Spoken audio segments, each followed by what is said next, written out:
You've spent decades building your nest egg, but here's the question that's probably crossed your mind. Where do you actually stand compared to other retirees? Are you ahead of the curve, right on track, or maybe doing better than you think? Today, I'm revealing exactly what it takes to be in the top 1% of retirees by net worth, and you might be surprised by what you discover about your own financial position. Hey, if you're new to senior retirement, welcome. We're here every week with practical advice to help make your retirement years truly golden. Hit that subscribe button so you never miss a tip that could make a real difference in your life. Now, I know money can be a touchy subject. Nobody wants to feel like they're keeping up with the Joneses.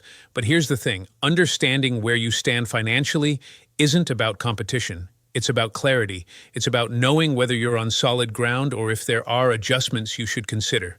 And honestly, many retirees are doing far better than they realize. Others might benefit from a reality check. Either way, knowledge is power.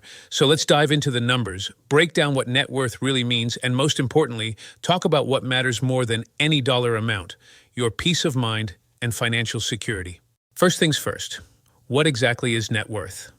I want to make sure we're all on the same page here. Your net worth is simply everything you own minus everything you owe. Think of it as your financial snapshot.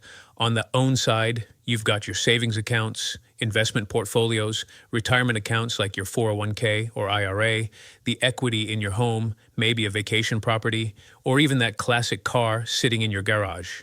On the OE side, there's your mortgage balance if you still have one, any outstanding loans, credit card debt, or other liabilities. Subtract what you owe from what you own, and boom, that's your net worth.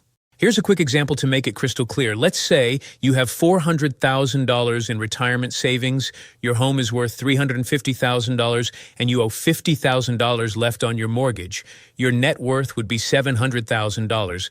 Pretty straightforward, right? Now, one important note. We're not counting future income streams like Social Security or pension payments in this calculation. Those are incredibly valuable for your monthly budget, but net worth is about what you have right now, today. All right, let's get to what you came here for and the numbers. According to recent Federal Reserve data, the average net worth for households aged 65 to 74 sits around $10,000 to $500,000. Not too shabby after a lifetime of work, right? But here's where it gets interesting. That's the average, which can be skewed by those ultra-wealthy folks at the top. The median net worth, which gives us a better picture of the typical retiree, is closer to $250,000 to $300,000. That's where the middle of the pack sits. Now, what about the top 10%? These are the retirees who've done exceptionally well. To crack that top 10%, you'd need a net worth of approximately $2 million to $3 million. And the top 1%? Here's the big reveal. To join the top 1% of retirees, you'd need a net worth of roughly $10 million or more. Let that sink in for a moment. $10 million. Now, before you start comparing yourself or feeling discouraged, let me share something that might surprise you. I've met retirees with $8 million who were stressed about money every single day, and I've known folks with $600,000 who felt like the wealthiest people on earth. What's the difference? It all comes down to mindset, lifestyle, and something I call financial alignment. Here's what I mean. Wealth on paper doesn't always translate to wealth in life. A retiree living in an expensive city with high property taxes, expensive hobbies, and multiple properties might need $3 million just to maintain their lifestyle. Meanwhile, someone in a lower cost of living area with a paid-off home, modest expenses, and no debt, they might live beautifully on $500,000. Location matters, debt matters, your daily spending habits matter, and most importantly, what brings you joy matters. Let me tell you about Margaret. She's not in the top 1%, not even close.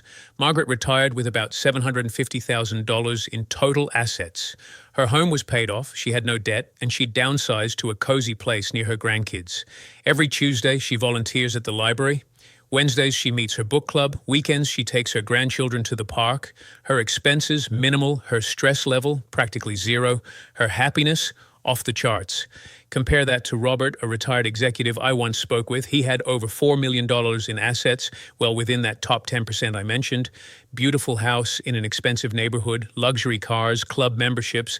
But he was working part-time consulting gigs because his expenses were so high. He couldn't enjoy his retirement because he was always worried about maintaining his lifestyle. The lesson? Being in the top 1% doesn't guarantee the best retirement. Being financially aligned with your values and needs does.